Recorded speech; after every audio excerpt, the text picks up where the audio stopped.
And welcome everybody, it's Dan. So we just went live and it all went wrong, it all went dreadfully wrong. And I think it's probably down to me being a little bit fancy and having to use a different bit of software. But anyway, it went completely wrong. All the sound went wrong and for some reason it was echoing and anyway, all that stuff. Anyway, I didn't want to ruin the opportunity to share the information that we had. So I thought, let's just delete everything and go back and we'll go live again. If at first you don't succeed, delete all the evidence you ever tried. So anyway, welcome, Business Growth Show. We're going to talk about marketing in today's show, and specifically about short-term marketing versus long-term marketing and what really you should be focusing on first in order to start getting the results that you actually want to get in your business. So if you was watching some of the previous one, you'll know that I was talking about the very first thing that you need to do is you need to get your landing pages in place first. And the reason is this: what most people tend to do is that they send all the traffic back to their homepage, and the homepage on a website generally is a very bad, a dreadful conversion mechanism.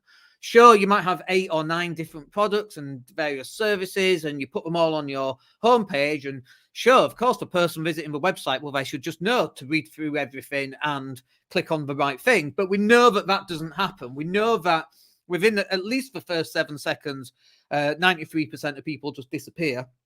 Not only that, 75% of people never ever come back to the website. So they landed on your homepage, they've taken a quick look around, they've not found anything that they wanted to find because there's so much on there, and then they've left and they never come back. Only 25% of people more or less come back to your website ever.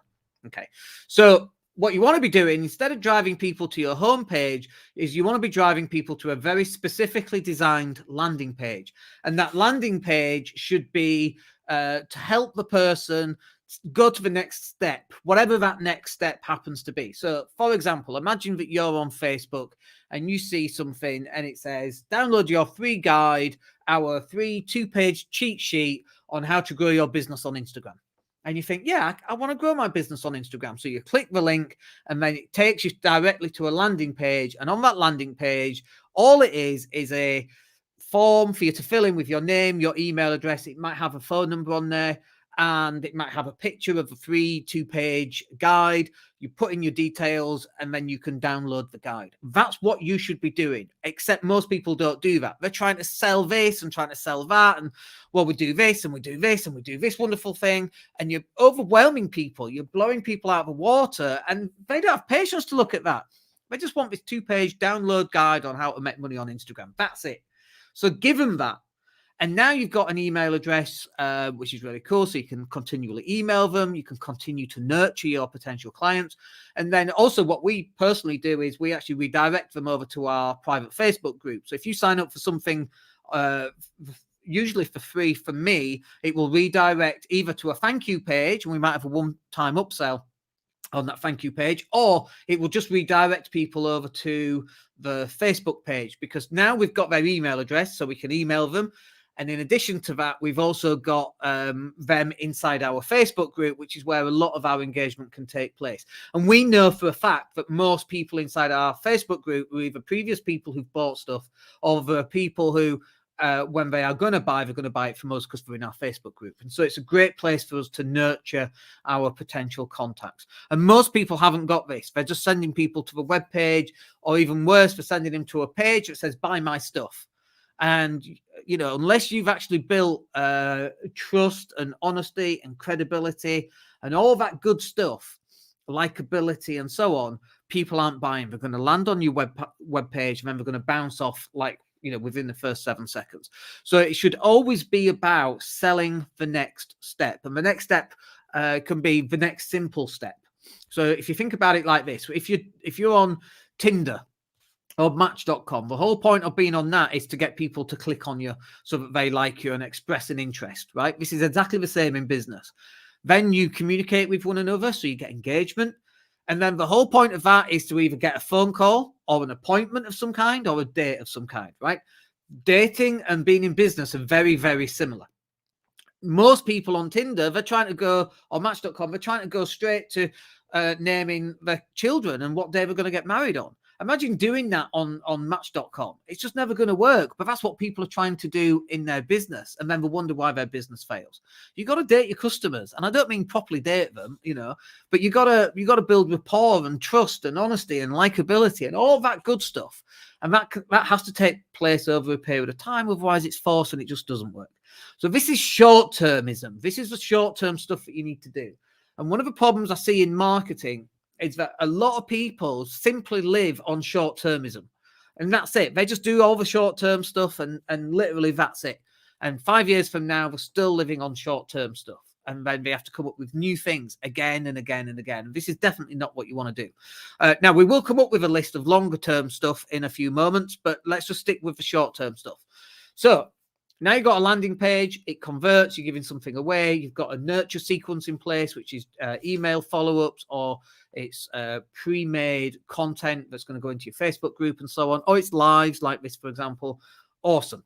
The very next thing that you're then going to need is traffic of some kind. So where you're going to get traffic from, and we're talking about website traffic here. So you can run Facebook ads for sure. And actually Facebook ads is a really good way of doing it. We just taken on a client with a £60 spend. They just had 13 customers. I can't say the nature of the business, but it was a special offer. They take the offer, they print it out, and they go to the location and they hand it in, or they fill in a form. And off a £60 spend, they've had 13 or 16 sales off that, which is amazing, by the way. And Facebook ads is what's enabled us to do that for that client. But there's a problem. And the problem is that most people don't know how to run Facebook ads. So what they end up doing is they run Facebook ads, and the Facebook ads are dreadful. The Facebook ads just don't work. And so they blow the budget, they spend all the money, and they end up with something that simply doesn't work. And so then they say things like, well, Facebook ads doesn't work. I've done it and it's rubbish. It doesn't work. And you're right. If you don't know what you're doing and you don't know what copy you need and what images you need and what headline you need and what the conversion mechanism should look like, most people, when they're creating a landing page, they just create a landing page and go, that'll do, in the hope that that will work. They send a bit of traffic to it and it doesn't convert, and they don't investigate why is the traffic not converting. Is it the wrong type of traffic? Is the offer not the right offer? And so on and so forth. So running Facebook ads is fine, but you're going to spend an awful lot of your money trying to get this right. This is why you should be using people like us who've got the experience on Facebook ads. And we got team members, and they eat, live, sleep, dream Facebook ads. Drives me insane, just Facebook, but they love it for some reason. It's like accountants who love spreadsheets. They love spreadsheets. And I just think that's a bit weird, but I'm not an accountant. But if I was an accountant, I would probably love spreadsheets too. We run Facebook ads for our clients, and we get some very good results from that. But it's because we know what we're doing and we've got the right team members in place. If you're a plumber and you're trying to run Facebook ads, why would you expect to be good at that? There's no reason why you would expect to be good at Facebook ads. It's just not something that you would be good at unless you're just naturally good at them for some reason. It's like, who's naturally good at Facebook ads? Nobody. Okay, we're still into short-term stuff here. Facebook ads can be longer term once you know what's working and what isn't and so on. But to get those quick wins, you can jump on Facebook ads. The next one, of course, would be Google ads. Google ads, let me tell you the difference between Facebook and Google. So Facebook is about you pushing out your stuff all the time and hoping that somebody likes it enough to click on it. Google ads is where they're sat at home or sat at work and they're typing in what they want. We call this pull marketing. So they type in what they want and Google will serve up. So looking for a 24-hour plumber in Leeds. You know, that's what you type in. Google will pull up on the adverts, 24-hour plumbers, call this number, £25 call-out fee. As £25 call-out fee. Who am I kidding? £85 call-out fees for a 24-hour plumber. So that's the difference between Google and Facebook. If you're a 24-hour plumber, the chances are that Facebook ads probably won't work for you. But you might not know that. So you run Facebook ads, and that's the reason why it's not actually worked. Whereas Google ads would work for you. But understanding what the difference is between the two types of marketing, between push marketing and between pull marketing, will determine the type of adverts that you're running. Now, your Google ads is fine. You should be running that up to a point, and we'll get up to that point when we talk about the long-term type of marketing that you should have.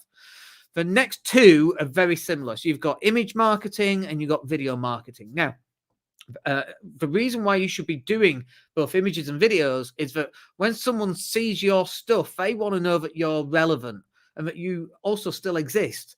And if they go to your page and your page has content from a year ago, they like, does this guy even exist? Are they still in business? Like after the pandemic, like who knows?